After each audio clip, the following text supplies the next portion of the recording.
বাংলাদেশের রাজনীতিতে দলবদল নতুন কিছু নয়, কিন্তু যারা একসময় বিএনপির পোস্টার ব্যানারে রাজপথ কাঁপিয়েছেন, আজ তারা অন্ধকারে হারিয়ে গেছেন বিএনপির সাথে গুটিবাজি করার কারণে।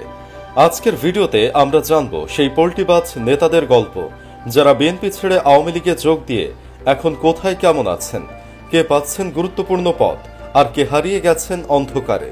জানার জন্য ভিডিওটি পুরোটা দেখতে থাকুন। নম্বর 1, শমশের মবিন চৌধুরী। সাবেক সেনা কর্মকর্তা ও কূটনীতিক শমশের মবিন চৌধুরী বিএনপির ভাইস চেয়ারম্যান ছিলেন, অথচ বিএনপির যখন দুঃসময় তখন তিনি পল্টি নেন। 2015 সালে তিনি বিএনপির সব পদ থেকে পদত্যাগ করেন। তার আগে ওই বছর কাশিমপুর কারাগার থেকে জামিনে মুক্তির পর থেকেই তৎকালীন আওয়ামী লীগ সরকারের সঙ্গে তার এক ধরনের আঁতাত হয়েছে বলে সন্দেহ করা হচ্ছিল। এরপর 2018 সালে সাবেক রাষ্ট্রপতি বদরুদ্দোজা চৌধুরীর নেতৃত্বাধীন বিকল্পধারা বাংলাদেশে যোগ দেন। সর্বশেষ গত 7 জানুয়ারি দ্বাদশ জাতীয় সংসদ নির্বাচনের আগে সেপ্টেম্বরে তিনি তৃণমূল বিএনপির চেয়ারপারসন হন এবং ওই দলের প্রার্থী হিসেবে নির্বাচনে অংশ নিয়ে একটা ভোটও পাননি। তৃণমূল বিএনপির নেতা কর্মীদের কাছেও জাতীয় বেইমান হিসেবে আখ্যা পান শমশের মবিন চৌধুরী। 2023 সালের 29 ডিসেম্বর জাতীয় প্রেস ক্লাবে এক সভায় তৃণমূল বিএনপির নেতাকর্মীরা অভিযোগ করেন, সংসদ নির্বাচনে নিশ্চিত জয়ের লোভ দেখিয়ে বিএনপির বিরুদ্ধে তাদের মাঠে নামিয়ে এখন আর খোঁজ নিচ্ছেন না শমশের। গত 5 আগস্ট ছাত্র জনতার অভ্যুত্থানে হাসিনা সরকারের পতনের পর গ্রেফতার হন তিনি।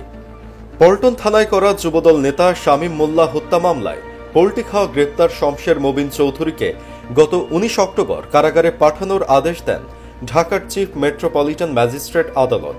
এরপর মার্চের 25 তারিখে তিনি জামিনে মুক্তি পান। মুক্তি পাওয়ার পর তিনি যে কোথায় আত্মগোপনে আছেন তা কেউ জানে না। অনেকের ধারণা জনসম্মুখে বের হলে বিএনপি কর্মীদের কাছে জুতা পেটা হবেন তিনি। মোট কথা, বিএনপি ছেড়ে আমার ছালা 2 গেছে এই পল্টিবাজ নেতার। নম্বর 2, শাহজাহান ওমর।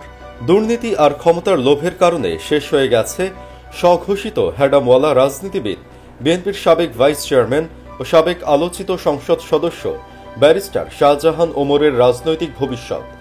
দীর্ঘদিন বিএনপির রাজনীতি করা বিতর্কিত এই নেতা আওয়ামী লীগের মনোনয়নে দ্বাদশ সংসদ নির্বাচনে হঠাৎ নৌকায় উঠে একুল ওকুল 2 কুলি হারিয়েছেন। শাহজাহান ওমর বর্তমানে গ্রেফতার হয়ে কারাগারে রয়েছেন। রাজধানীর আদাবর থানার গার্মেন্টস কর্মী রুবেল হত্যা মামলায় তাকে গ্রেফতার করা হয়েছে। এরপর থেকে তিনি কারাগারেই রয়েছেন, অথচ গ্রেফতারের কিছুদিন আগেও দম্ভ স্বরে বিভিন্ন বক্তব্য দিয়ে বেড়াচ্ছিলেন তিনি। গ্রেফতারের সময়ও হ্যাডাম দেখিয়েছিলেন। গ্রেফতারের সময় ঝালুকাঠি 1 আসনের আওয়ামী লীগের সাবেক এমপি ব্যারিস্টার শাহজাহান ওমর হুঙ্কার দিয়ে বলেন, আমি একজন মুক্তিযোদ্ধা, এসব মামলা আমার জন্য কোনো ঘটনাই না, আমি আবারও এদেশের এমপি ও মন্ত্রী হব। এ সময় ছবি তুলতে থাকা সাংবাদিকদের তিনি মারতে উদ্যত হন।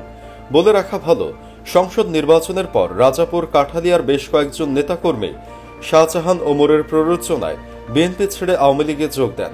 বিএনপি আর কোনোদিন ক্ষমতায় আসবে না মনে করে ক্ষমতার লোভে এবং দুর্নীতি মামলা থেকে রেহাই পেতে বিএনপির সঙ্গে তিনি বিশ্বাসঘাতকতা করে রাজনীতির মাঠ থেকে আস্থা করে নিক্ষিপ্ত হয়েছেন বলেই দলটির স্থানীয় নেতাকর্মীরা মনে করেন।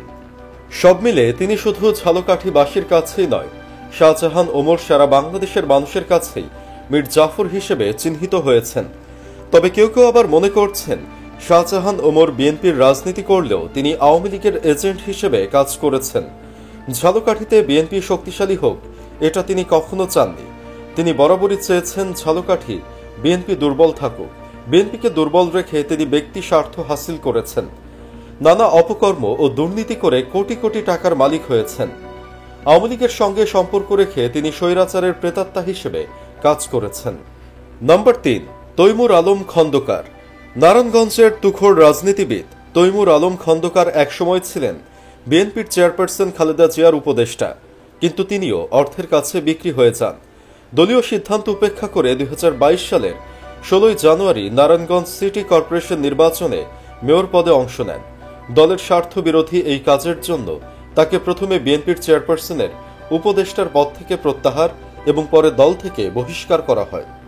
তারপরও বিএনপির বিভিন্ন কর্মসূচি ঘিরে শহরের মাঝদাইর এলাকার তার বাড়ি বিএনপির নেতাকর্মীদের নিয়মিত আসা যাওয়া ছিল, কিন্তু দ্বাদশ জাতীয় সংসদ নির্বাচন সামনে রেখে তিনি আওয়ামী লীগ সরকারের পৃষ্ঠপোষকতায় গঠিত তৃণমূল বিএনপির মহাসচিবের দায়িত্ব নেন এবং তীব্র সমালোচনা উপেক্ষা করেই সংসদ নির্বাচনে রূপগঞ্জ আসনের প্রার্থী হন। সংশ্লিষ্ট ব্যক্তিরা বলছেন, তৈমুরের প্রত্যাশা ছিল বিএনপির অনেক নেতা তার দলে যোগ দেবেন এবং তিনি ক্ষমতাসীন দল আওয়ামী লীগের সহযোগিতায় সংসদ সদস্য নির্বাচিত হবেন। কিন্তু হাসিনার মাস্টার মাইন্ড বোঝা বড় দায়। হাসিনা আসলে চেয়েছিলেন এসব মির্জাফরদের বিএনপি থেকে বের করে এনে বিএনপিতে বিশৃঙ্খলা সৃষ্টি করা, তবে তাদেরকে কখনোই এমপি হতে দিতেন না হাসিনা।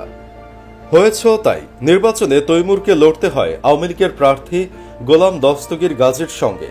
ফলাফল মাত্র ৩,০০০ ভোট পেয়ে জামানত বাজেয়াপ্ত হয়। বর্ষিয়ান রাজনীতিকের এই পরিণতিতে তাকে সামাজিক যোগাযোগ মাধ্যমে নানাভাবে ট্রলের শিকার হতে হয়। এ বছরের শুরুর দিকে প্রকাশ্যে সভা ও বৈঠক করতে দেখা যায় তৈমুরকে।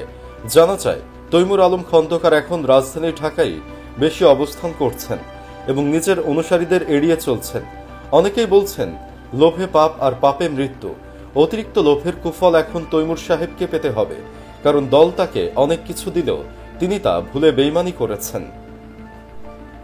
নম্বর 4, সৈয়দ ইব্রাহিম। সাবেক সেনা কর্মকর্তা ও বাংলাদেশ কল্যাণ পার্টির চেয়ারম্যান সৈয়দ মোহাম্মদ ইব্রাহিমও পল্টি নেন। বর্তমানে তিনি পালিয়ে বেড়াচ্ছেন। এদিকে এক সাক্ষাৎকারে অজ্ঞাত স্থান থেকে তিনি জানান, আমি দ্বাদশ জাতীয় সংসদ নির্বাচনে অংশ নিলেও বৈষম্য বিরোধী ছাত্র আন্দোলনের পক্ষে ছিলাম। গত 25 জুলাই আমি আমার নির্বাচনী এলাকায় ওই আন্দোলনের প্রতি সমর্থন জানাই। এছাড়া গত 14 জুলাই চ্যানেল আয়ের একটি অনুষ্ঠানে জুমে অংশ নিয়েও ছাত্রদের দাবি মেনে নিতে সরকারের প্রতি আহ্বান জানিয়েছিলাম। জানা যায়, সম্প্রতি নির্বাচনী এলাকায় চিংড়ি ঘের দখল ও লুটপাটের অভিযোগে দায়ের করা একটি মামলায় সৈয়দ মোহাম্মদ ইব্রাহিমকে অন্যতম আসামি করা হয়েছে। নাম্বার 5, উকিল আব্দুস সাত্তার পরিবার। জীবনের 2 যুগেরও বেশি সময় ধরে বিএনপির ঘাঁটি ব্রাহ্মণবাড়িয়া জেলা বিএনপির নেতৃত্ব দিয়েছেন প্রয়াত উকিল আব্দুস সাত্তার। 6 বার সংসদ সদস্য হলেও 4 বারই বিজয়ী হয়েছেন ধানের শীষ প্রতীক নিয়ে। কিন্তু জীবনের শেষ সময়ে এসে পোল্টি খাওয়া নেতাদের তালিকায় নাম লেখান। ক্ষমতার লোভে বিএনপি ছেড়ে হয়ে যান আওয়ামী লীগ।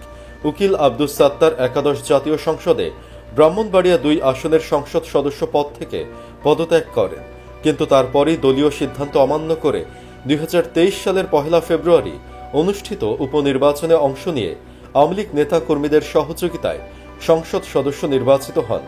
সে সময় বিএনপি থেকে তাকে বহিষ্কার করা হয়। এদিকে উপনির্বাচনে জয়ী হওয়ার 8 মাসের মধ্যেই তার মৃত্যু হয়।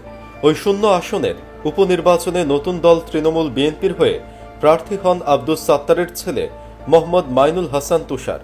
ওই নির্বাচনে তিনি আওয়ামী লীগের সমর্থন পেতে ব্যর্থ হন। অন্যদিকে বিএনপিও বিপক্ষে, ফলে কয়েক মাসের জন্য এমপি হওয়ার প্রত্যাশা পূরণ হয়নি তার। 2 কুলি হারিয়ে বসে পরিবারটি। এরপর দ্বাদশ জাতীয় সংসদ নির্বাচনে তুষার আওয়ামী লীগের মনোনয়ন ফর্ম সংগ্রহ করলেও মনোনয়ন পাননি। বর্তমানে এই পরিবারটির রাজনৈতিক ভবিষ্যৎ অনিশ্চিত। সব হারিয়ে পরিণত হয়েছে হাসির খোরাকে। নম্বর 6, সৈয়দ একে একরামুজ্জামান সুখন। ব্রাহ্মণবাড়িয়া 1 আসনের দলীয় সিদ্ধান্ত অমান্য করে একপক্ষীয় দ্বাদশ জাতীয় সংসদ নির্বাচনে স্বতন্ত্র প্রার্থী হিসেবে অংশ নেন বিএনপি চেয়ারপারসনের উপদেষ্টা সৈয়দ একে একরামুজ্জামান সুখন। এ কারণে দল থেকে তাকে বহিষ্কার করা হয়।